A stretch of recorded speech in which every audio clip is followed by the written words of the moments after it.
We haven't seen you since last year. So welcome to the Valentine's Day edition of Patriot News. Speaking of last year, a few things have happened since then. Today we'll be talking about the chili cook-off, delay of the day, and the junior job shadow day. The Student Council hosted a chili cook-off to raise money for prom. The winner is, drumroll please, the Three Stooges. Not only were they serving chili, they blew the competition out of the water by handing out their own temporary tattoos. The FFA hosted Delay of the Day on our last day before Christmas break, where students brought in coins for their teachers to count before they could go to class. All proceeds went to blessings in a backpack. Thursday, January 11th, the juniors went on their job shadows. Students shadowed careers of their choosing. Madison, how was your job shadow? My job shadow was pretty good. It helped me realize that teaching is something I definitely want to do in the future. Next, we would like to highlight our newest Distinguished Alumni, Kevin Cavanaugh. Kevin is the fourth person to be honored as a Patriot Henry Distinguished Alumni. Congratulations. We got the opportunity to talk to Kevin, and here's what he said. First question I'm going to ask is, where did your passion for agriculture originate?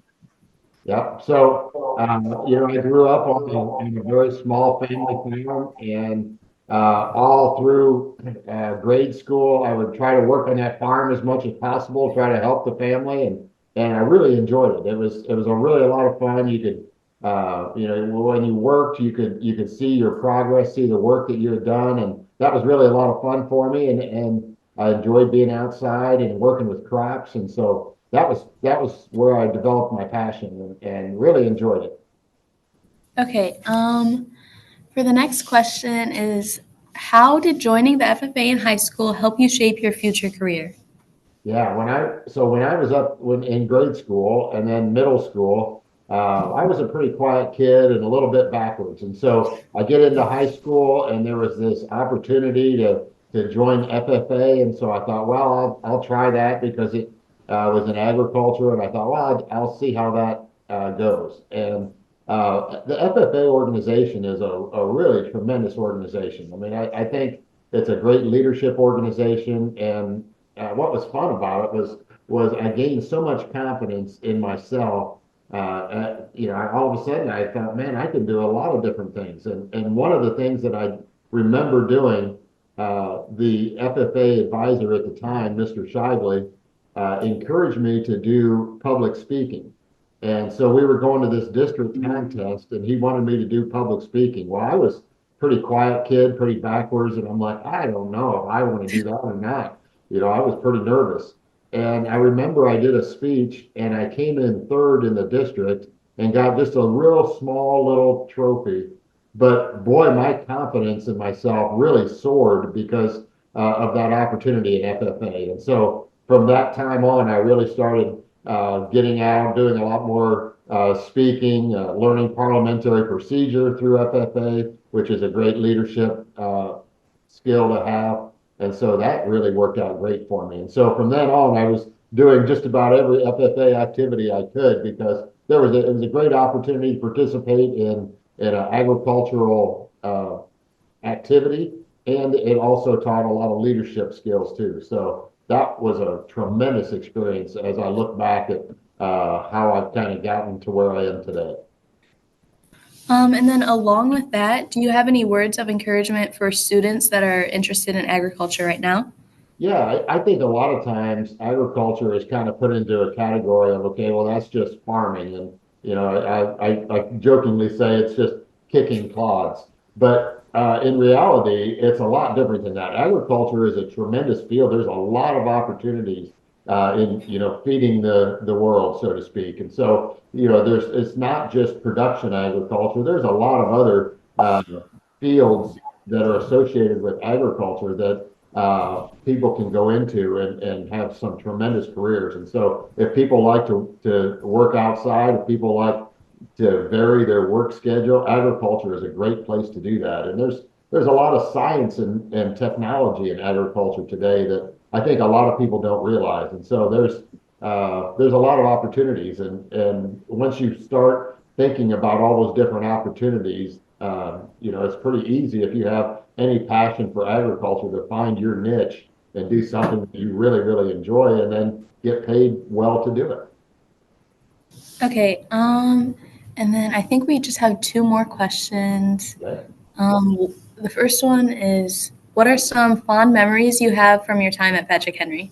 Yeah, so Patrick Henry was a great time for me because, like I mentioned, when I was in grade school and middle school, I was pretty shy and backwards, and so in high school, I had a chance to do a lot of different things, and so I could get out of the house by doing a lot of activities. So I did a lot of activities. So certainly, I was very active in the agricultural piece, FFA. I was very active in that. I even did yearbook for a year or two, which was really a lot of fun for me. I did student council, and you really start to shape what I'll call your lifelong friends in high school. And so there's several fellow classmates that I still stay in touch with and enjoy them and their families. And so Patrick Henry was a great time for me. And one other thing that was interesting for me was I took an agricultural path because I knew I wanted to work in agriculture.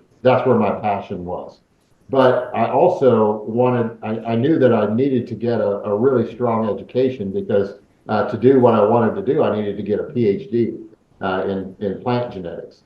And so not only was I taking ag classes, I was taking a very science and college career focused pathway as well. And those two pathways are pretty tough to get to schedule properly. And I remember taking calculus, and there were in our calculus class with the teacher, Mrs. Bloor, there were 12 of us in that calculus class, and we kind of talked about we were the 12 disciples. And Mrs. Bloor was she was a highly motivated teacher and demanded a lot from her students.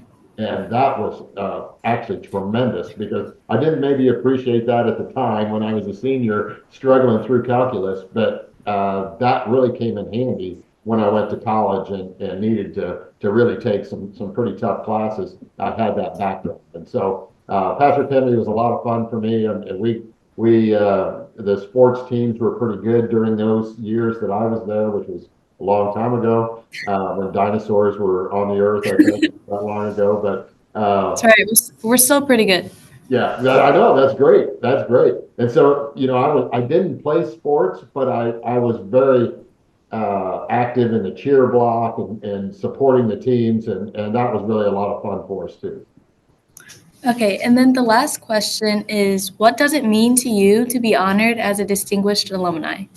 Yeah, when I first got the word that I was going to be honored, it's very humbling because I graduated in 1984, so that's 40 years ago, and I haven't been in Ohio or in Northwest Ohio or near Patrick Henry for a long time. I visit there several times a year, but really my career has pulled me to Indiana and other states, and so to know that I'm still thought of in the Patrick Henry area really is very humbling. And when you see that the work that you've done over your life is making a difference even in Northwest Ohio on farms in the Patrick Henry School District, it's a very humbling experience. So I'm very honored to be selected. It's really a thrill for me that people in Northwest Ohio, a place I haven't really spent a lot of time in the last 4 years, still think of me and remember me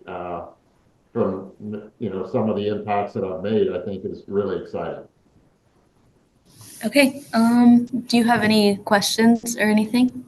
Yeah, I have some questions, but you shouldn't have left yourself open, Madison. So I want to hear about you. So you said you're a junior, and what do you want to do when you graduate from Patrick Henry? I'm hoping to come back and teach high school. I'm thinking either English, which not really English, but probably either like math or history.